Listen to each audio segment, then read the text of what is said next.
ভালো কিছু করতে গিয়ে যেন আবার খারাপ কিছু না হয়। তবে অবশ্যই যে কোনো অন্যায় অনিয়ম, যেটা একদম কনক্রিট অন্যায় অনিয়ম, সেটার প্রতিবাদ তো ধর্মীয় মূল্যবোধের জায়গা থেকে আমাদেরকে করতেই হবে, সেটা কোনো বিকল্প নাই। ইউএফটিসিএল এর সাথে ইনভেস্টমেন্ট এখন আরো ইজি। আমাদের নিজস্ব ট্রেডিং অ্যাপ ইউএফটি ফার্স্টে পাচ্ছেন শেয়ার বাজারের সম্পূর্ণ সমাধান, এনলিস্টেড কোম্পানির অ্যানালাইসিস থেকে শুরু করে রিয়েল টাইম আপডেট, সবকিছুই এখন এক প্ল্যাটফর্মে। আমাদের রাষ্ট্রে এই ধরনের সমস্যা প্রায় আমরা দেখি। মূলত যা হয়, আবার হচ্ছে কেউ দেখা যায় যে বাড়িয়ে লেখে, আবার কেউ কমিয়ে লেখে, কেউ দেখা যায় যে একদিকে অবস্থান নেয়, কেউ দেখা যায় আরেক দিকে অবস্থান নেয়।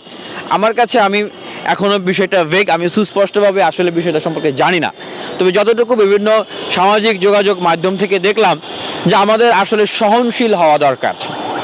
একজন ব্যক্তি একটা পরামর্শ দিলেন, একটা কথা বললেন আমাকে, আমি সাথে সাথে একটা রিয়্যাক্ট করে বসলাম, তার প্রতি একটা হার্ড হয়ে গেলাম, এরকম হওয়া উচিত না।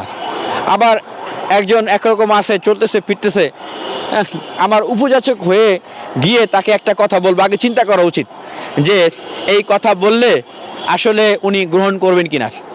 আমি যদি কোরআন হাদিসের আলোকে বলি, দেখেন অবশ্যই যারা মুসলমান হিসেবে ধর্মীয় মূল্যবোধের জায়গা থেকে সৎ কাজের আদেশ করা এবং অসৎ কাজের নিষেধ করা, এই বিষয়টা কিন্তু আছে। হ্যাঁ, সেই জায়গা থেকে হয়তো কেউ এই কথাটা বলতে পারেন।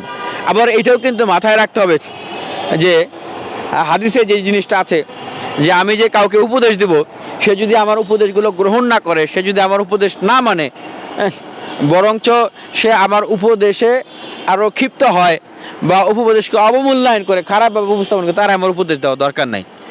তাহলে দেখেন এখানে কিন্তু দু ধরনের বিষয়টাই আছে। আমি মনে করি যে আমাদের এই চিন্তা চেতনাগুলো, সচেতনতাগুলো রেখেই আসলে কাজ করা উচিত। উপযাচক হয়ে কাউকে কোনো কিছু বলতে যাওয়া, সেটার একটা ব্যাড রিয়াকশন দিবেন, ব্যাকফায়ার করবেন, সেখানে মনে হয় আমাদের উপযাচক হয়ে যায় কোনো কিছু বলা উচিত না। আমরা ওই আমর বিল মারুফ আর নাহি আনিল মুনকার অবশ্যই করব, এবং সেটার প্রেক্ষাপট এবং বাস্তবতা অনুধাবন করে আমরা করব, ভালো কিছু করতে গিয়ে যেন আবার খারাপ কিছু না হয়।